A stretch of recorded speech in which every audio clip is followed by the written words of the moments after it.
लोग पानी की किल्लत, ऊर्जा की कमी और ह्यूमैनिटी की इमरजेंसी में जी रहे हैं। इजराइल और फिलीपींस के कॉन्फ्लिक्ट में entered the second stage of the war with Hamas after ramping up ground operations in Gaza. Israel के डिफेंस मिनिस्टर ने सोमवार को कहा कि देश एयर, ग्राउंड एंड सी से हमास के खिलाफ मल्टीलेटरल ऑपरेशन की तैयारी कर रहा है। सबसे बड़े हॉस्पिटल के डॉक्टर ने चेतावनी दी है कि अगर यहाँ ईंधन खत्म हो गया तो यह सामूहिक कब्र बन जाएगा। According to one aid agency 17 दिनों में गाजा में कम से कम 2000 बच्चे मारे गए।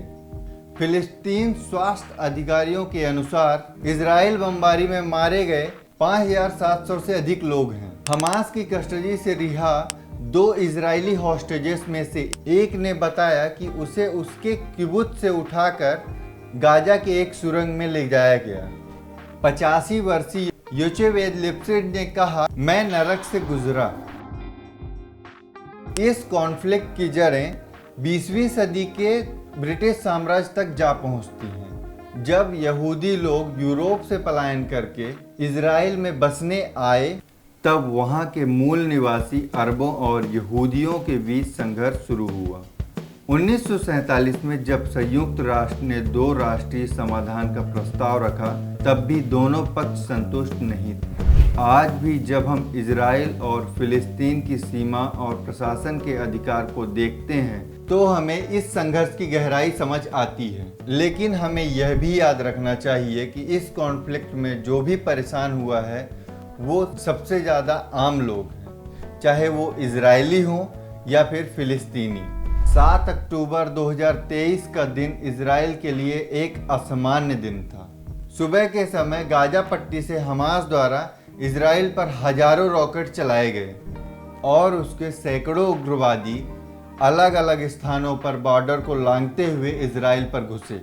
उन्होंने बॉर्डर के पास रहने वाले सिटीजन्स के ऊपर गोलीबारी की और 100 से ज़्यादा लोगों को बंधक बनाया। रॉकेट की रफ्तार इतनी तेज थी, इनमें से कुछ रॉकेट फेमस आयरन डोम को भेजने में सफल रहे।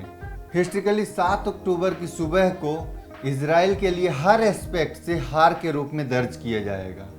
इजराइल फिलिस्तीन कॉन्फ्लिक्ट का इतिहास। इस संघर्ष की शुरुआत 19वीं सदी के अंत में तथा 20वीं सदी के शुरुआती दौर में देखी गई थी, जब फिलिस्तीनी में यहूदियों के इमिग्रेशंस इंक्रीज हुए, जिससे यहूदी विजिटर्स और अरब पॉपुलेशन के बीच एक तनाव उत्पन्न होने लगा।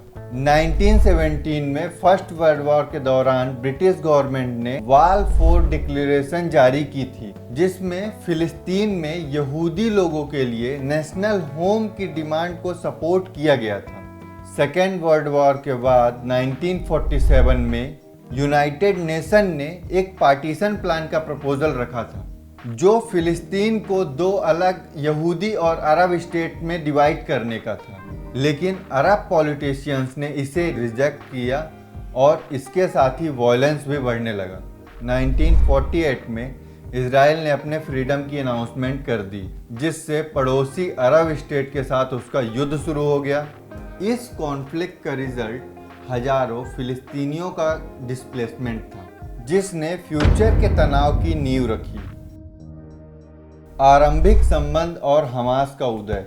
हमास है क्या, पहले इसके बारे में जानते हैं। इजराइल हमास वॉर के वर्तमान की जो शुरुआत, उसे हम 1980 में देख सकते हैं, जब पहला फिलिस्तीनी विद्रोह भड़क उठा था। इसी समय इस्लामिक ऑर्गेनाइजेशन हमास का जन्म होता है। इसने जल्द ही इजरायली कब्जे और फिलिस्तीनी पॉलिटिशियन ग्रुप, जिसका नाम फतह था, उसके विरुद्ध इसने एक प्रतिरोध आंदोलन में पॉपुलैरिटी हासिल कर ली। इजराइल ने स्टार्टिंग में फतह के काउंटर बैलेंस के लिए हमास के एग्जिस्टेंस को बर्दाश्त किया, लेकिन जैसे जैसे समय बढ़ता गया इजराइल के अप्रोच में भी चेंजेस आते गए। ओस्लो समझौता का दूसरा इंतिफादा। 1990 के स्टार्टिंग में ओस्लो अकॉर्ड से फिलिस्तीनियन अथॉरिटी की स्थापना का मार्ग खुल गया और वेस्ट बैंक एवं गाजा पट्टी के कुछ क्षेत्रों से इजराइल के पार्शियल रिफंड देखने को मिले। हालांकि आगे शांति प्रक्रिया रुक गई, जिससे निराशा और हिंसा का प्रसार हुआ तथा इसका परिणाम दूसरे इंतिफादा के रूप में हुआ। इस समय के दौरान हमास के इजरायली सिटीजन्स के अगेंस्ट बमबारी एवं रॉकेट हमले तेज कर दिए गए। गाजा पर कब्जा और नाकाबंदी। 2006 में फिलिस्तीनी विधायी चुनाव में हमास को जीत मिली, जिसमें पैलेस्टीनियन अथॉरिटी के साथ तनाव बढ़ गया। 2007 में हमास ने फोर्सफुली गाजा पट्टी पर कब्जा कर लिया, जबकि वेस्ट बैंक में फतह का कंट्रोल नियंत्रण बना रहा। इजराइल ने हथियारों की तस्करी और स्मगलिंग अटैक्स को रोकने के लिए गाजा की नाकाबंदी ब्लॉकेज कर रखी है, जिसने गाजा के निवासियों के लिए मानवीय चिंताओं और इकोनॉमिक हार्डशिप को जन्म दिया। Frequently conflict and cease fire. Israel और हमास के बीच कई बार सीरियस क्लैश देखने को मिले हैं, जिसमें operation cost lead 2008-9, operation pillar of defence 2012 और ऑपरेशन प्रोटेक्टिव एज 2014 भी शामिल है। इन संघर्षों के परिणामस्वरूप दोनों पक्षों को भारी क्षति उठानी पड़ी है। ये रूस में इजरायली नीतियों ने वर्ष 2021 में तनावों को बढ़ाया।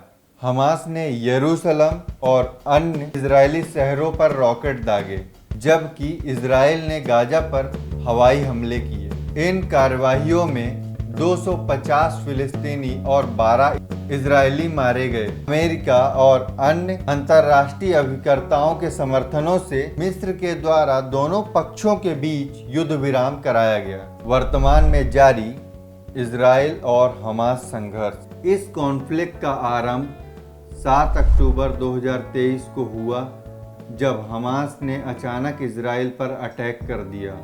हमास द्वारा इजरायली क्षेत्रों पर हजारों रॉकेट दागे गए और उसके सशस्त्र उग्रवादी इजराइल की सीमा में घुसे। इजराइल ने भारी हवाई हमलों के साथ जवाब दिया है और एक पोटेंशियल ग्राउंड अटैक के लिए अपने सोल्जर्स जमीनी आक्रमण की मोबिलाइजेशन की है। इस कॉन्फ्लिक्ट का परिणाम यह हुआ है कि दोनों पक्षों के सैकड़ों लोग घायल हुए हैं और गाजा में व्यापक तबाही देखी जा रही है। आइए जानते हैं इजराइल फिलिस्तीन संघर्ष से जुड़े प्रमुख स्थलों के बारे में। अल अक्सा मस्जिद। यह मस्जिद आस्था के सबसे पवित्र स्थलों में से एक, जिसे मुस्लिम हरम अल शरीफ और यहूदी टेम्पल माउंट के रूप में मार्क किया जाता है। शेख जर्राह यरूशलेम के पुराने शहर के उत्तरी पड़ोस में स्थित है। 1940 में जब ऐतिहासिक फिलिस्तीनी भूभाग में इजराइल राज्य की स्थापना की गई, तो लाखों फिलिस्तीनियों को उनके घर से बेदखल कर दिया गया था। वेस्ट बैंक एक ऐसा क्षेत्र है जिसमें मृत सागर का एक बड़ा भाग भी शामिल है। 1948 अरब इजराइल वार के बाद इस पर इजराइल जॉर्डन ने कब्जा कर लिया था, लेकिन 1967 के 6 दिवसीय युद्ध के दौरान इजराइल ने इसे वापस छीन लिया और तब से इस पर नियंत्रण रखता है। गाजा पट्टी इजराइल और मिस्र के बीच स्थित है। इजराइल ने 1967 के बाद इस पट्टी पर कब्जा कर लिया था, लेकिन ओस्लो शांति प्रक्रिया के दौरान गाजा शहर और इसके अधिकांश भूभाग के दिन प्रतिदिन के प्रशासन पर नियंत्रण छोड़ दिया था। गोल्डन हाइट्स एक रणनीतिक रूप से महत्वपूर्ण पठार है, जिसे इजराइल के 1967 के वॉर में सीरिया से जीत लिया था। आइए देखते हैं क्या है इजराइल और फिलिस्तीन की मांगे। इजराइल एक स्टेट के रूप में यहूदी और अपनी पहचान को बनाए रखना चाहता है। वहीं फिलिस्तीनी वेस्ट बैंक, गाजा पट्टी और पूर्वी यरूशलेम में एक स्वतंत्र एवं प्रोविजन स्टेट इस्टेब्लिश करना चाहता है। इजराइल चाहता है कि फिलिस्तीनी उसके एग्जिस्टेंस और अधिकार को टू मार्क करें। वहीं फिलिस्तीन चाहता है कि इजराइल अपना सैन्य कब्जा और नाकाबंदी खत्म करे और बस्तियां खाली कर दें।